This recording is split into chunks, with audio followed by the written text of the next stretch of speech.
చాలామంది స్టాక్ని మంచి డిస్కౌంట్లో ఎలా తీసుకోవాలి, మంచి ప్రైస్ ఏంటి, వాల్యూ ప్రైస్ ఏంటి అని అడుగుతారు. ఎగ్జాక్ట్ వాల్యూ డిస్కౌంట్ ప్రైస్ మనం చెప్పలేం, కానీ టెక్నికల్గా మనకు డిస్కౌంట్ ఎప్పుడు అనిపిస్తుందంటే ఎప్పుడైతే ప్రైస్ ఒక మంచి అప్ మూవ్ వచ్చాక ఒక 50-60% కరెక్షన్ అనేది ఒక గుడ్ కరెక్షన్.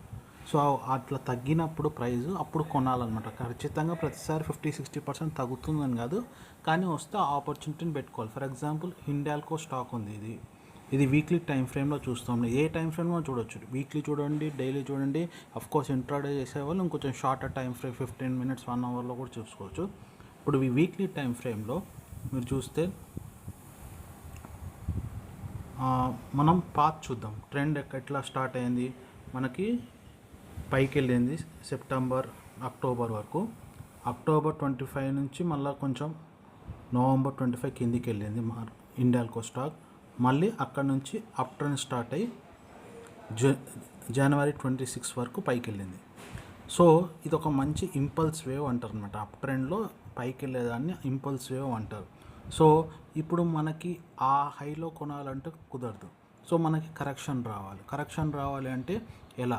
ఇప్పుడు మనం దీనికోసం ఫిబొనాకీ రిట్రేస్మెంట్ అనే టూల్ వాడాలి. ఇక్కడ లెఫ్ట్ సైడ్ ఉంటుంది, జీరోదా కానీ ట్రేడింగ్ వ్యూలో కానీ ఏ చార్ట్స్లో కానీ ఫిబొనాకీ రిట్రేస్మెంట్ అంటారు.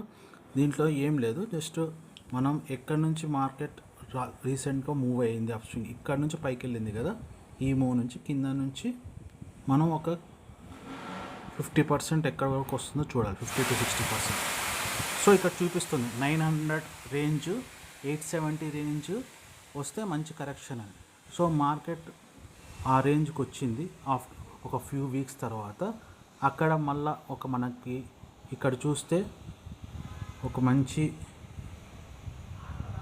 క్యాండిల్ ఫామ్ అయ్యింది, బులిష్ క్యాండిల్ అన్నమాట. 50-60% వచ్చాక దాన్ని హ్యామర్ క్యాండిల్ అనుకోవచ్చు, మనకి ఒక మంచి బులిష్ క్యాండిల్ అనుకోవచ్చు. కింద విక్ ఉంది, సో అదొక మంచి బయింగ్ క్యాండిల్లా చూసి ఎప్పుడైతే హై క్రాస్ అయిందో అక్కడ బై చేసి కింద స్టాప్ లాస్ పెట్టుకోవచ్చు అనమాట. సో ఇలా కరెక్షన్ వచ్చినప్పుడు లాంగ్ టర్మ్ ఇన్వెస్టర్స్ కానీ ఎవరైనా ఒక లోవర్ టైం ఫ్రేమ్లో ట్రేడర్స్ కానీ ఇలా 50-60% రిట్రేస్మెంట్ వచ్చినప్పుడు కొనడం, దిస్ ఈజ్ ద సేఫెస్ట్ అనమాట. Good risk to reward ratio వస్తుందన్నమాట దీని ద్వారా. ఓకే, ఇది ప్రాక్టీస్ చేయండి. మనకు అప్ ట్రెండ్లో డౌన్ ట్రెండ్లో కూడా ఇదే లాజిక్ వాడచ్చు అనమాట. అప్ ట్రెండ్ ఇప్పుడు మనం అప్ ట్రెండ్ చూసినాం, డౌన్ ట్రెండ్ కూడా చూడవచ్చు, ఏ టైం ఫ్రేమ్లో అయినా చూడవచ్చు. Okay, thank you.